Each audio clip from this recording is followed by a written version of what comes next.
Dan, I want to talk about the stock in a moment. Let's first talk about this recall because it sounds like a big deal if it's affecting every car Tesla has ever sold in China. What does this mean?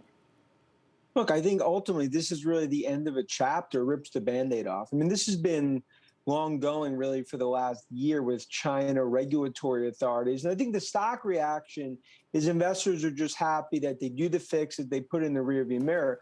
But we call it a moment of truth because ultimately, as Ed talked about, China's the linchpin to the Tesla bull thesis. We think 40% of deliveries next year will come from China.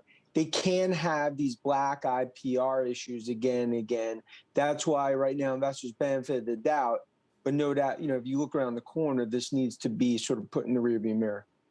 Well, are they right to give Tesla the benefit of the doubt right now, given that there have been multiple issues with China and it is a market that is critical to the future growth of the company? Yeah, and Big Brother's watching. I think that's what you've seen from Beijing. That they've, if you look at Tesla in terms of Giga, the build out there, and obviously the massive success, it's sort of been a Cinderella story up to this year. Now you've started to see some of those safety issues come to front and center. You obviously have a lot of competition with Neo Xpeng, GM and others.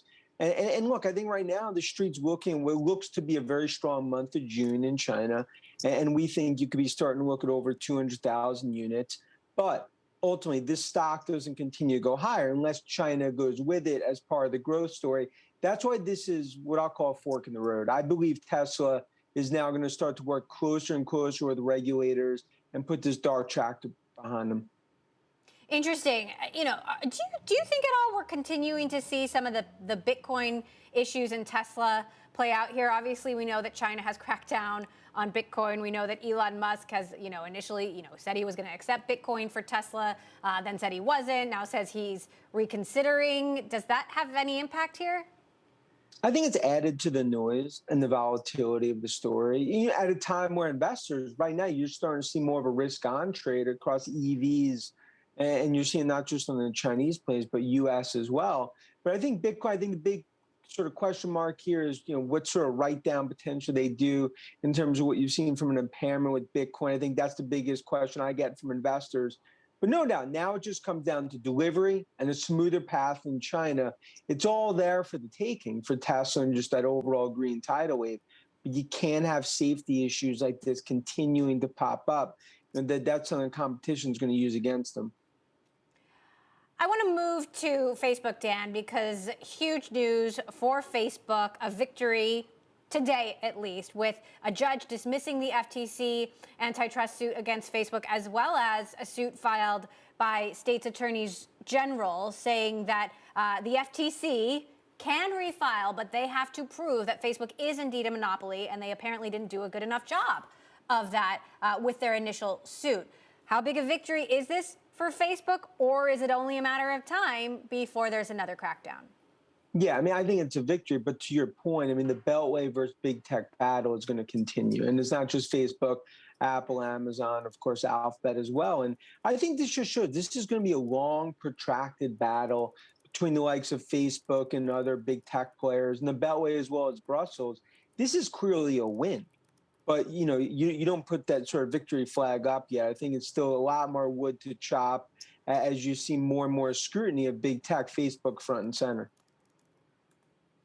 So what do you think? Look, and we saw the House debate, multiple different bills. We've heard from the Senate. Senator Amy Klobuchar told me she's working on companion bills in the Senate, plus her own legislation that she has already pushed forward. How concerned are you more broadly that the government is going to come knocking? And even if it does take years, lawmakers and the federal government seem to be determined to do something here.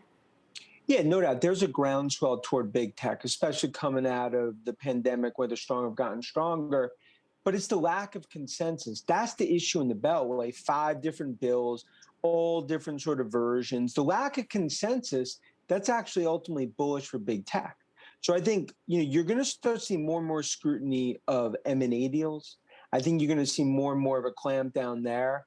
And I do believe, especially, there's a lot of focus on obviously the Epic Apple battle, as well as just some more of the regulatory in the App Store. But this is going to be a 12 to 18 month battle And even though today was a small victory, I think going forward, investors are starting. We believe that's right now it's about 7 to 10% overhang in overall tech stocks. Apple alone, it's about $20 overhang right now in the stock. So if Facebook, let's just use Facebook as an example, if they can't as easily buy the competition, and to be clear, lawmakers have mentioned their acquisition of Giphy as problematic, even though it was approved. If they can't buy the competition like they did Instagram, like they did WhatsApp, is that a longer-term risk? Can Facebook compete with the properties that it already has? That's going to be the biggest risk, because when they clip the parakeet wings, they're not going to be able to do M&A at the pace. And even smaller deals are going to get second looks and more scrutiny. That's also why I think Microsoft right now is not going to get as much scrutiny. They're going to be more aggressive on M&A. But I think that's the one thing with big tech here is that, when it comes to M&A, they're really going to be much more of a clampdown. And that's going to restrict them expanding those sort of tentacles into other markets. Facebook, especially, look at WhatsApp, Instagram. It's been two of the probably most successful acquisitions in tech the last decade.